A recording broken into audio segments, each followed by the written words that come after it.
eléyìí má tún wá kà màmá o. Ṣé ẹ ti gbọ́ ohun tí Bukky Jesse sọ nípa Yínká Quadri àti gbajúmọ̀ òṣèrébìnrin tíátà ilẹ̀ wa ìyẹn Fúnkẹ́ Akíndélé? Ẹ gbọ́ ohun tó sọ. ẹjọ́ wèrè yìí mọ̀ ni. ìjọ kan dẹ̀ ni Fúnkẹ́ máa ń jó.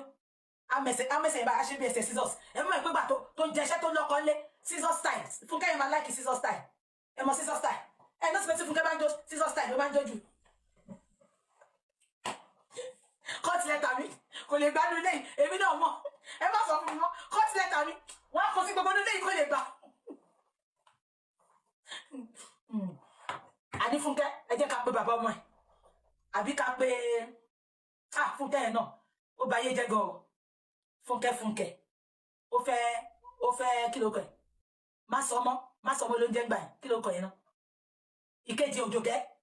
kí ló kọ kejì Òjòkẹ́ Tolúwani náà kọrin Tolúwani ní mọ̀rin kọ Èlíjà náà mọ̀rin kọ bọ̀bọ̀ yìí náà mọ̀rin kọ bọ̀bọ̀ tó fẹ́ Taylor yìí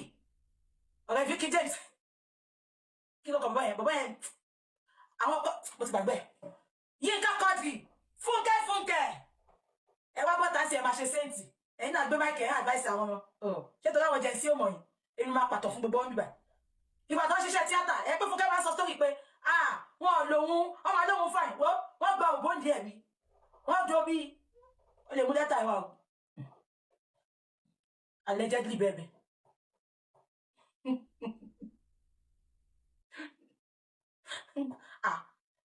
ti bẹ́ẹ̀ tí wọ́n sàpàṣẹ wà tí ọkùnrin Yínká Fúnkẹ́ àbó máa sọ pé ọkùnrin Yínká Peter ọmọ Peter Okpogi yẹn Okopè yẹn ibi okó ẹ̀ lẹ́sìn máa bẹ̀ pé Okopè ní lóòótọ́ òun náà ẹ kọ́ máa sọ pé kí lójú Bukky wá débẹ̀ ni ṣòkòtò wọn máa ń fún wọn ó máa ń fún di wọn pọ̀ ni tó bí ṣe máa ń rí nìyẹn báwo lọkùnrin ṣe máa dúró tí kò máa wú tí mò ní wò wọn sọ pé Bukky ń wò kí ló fún pa fún Peter Okopè ṣókòpè ló jẹ́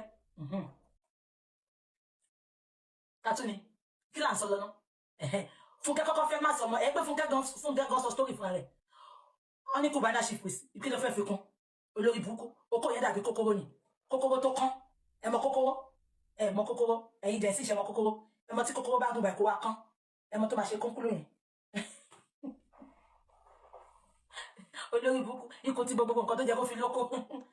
SB èwo lesb yẹn àti lọ́sẹ̀ ti ṣe ìyàwó àmàgbúrò ẹ̀ mọ ìyẹn ṣojú dúdú bí ojú àmàlà tó pọ́n ẹ wá ní lórí ìwòmọ láìkì ta ló tún máa ń kọrin náà mo ṣe àmọ́ gbogbo wọn ṣùgbọ́n Ṣẹ́gun Johnson ogun ló ṣe kò sẹ́ni tó mọ̀ ogun ló ṣe ẹni kò lọ mú kọtìlẹ̀ tàìmà ọ̀nà wà Manchester ìwọ jẹ́ ọmọ bí tó wà Manchester yìí mo mọ̀ pé ìyá kan ló wákàtí Manchester yẹn àwọn olórí burúkú dẹ̀lókun Manchester yìí olóbò thank you ni wọ́n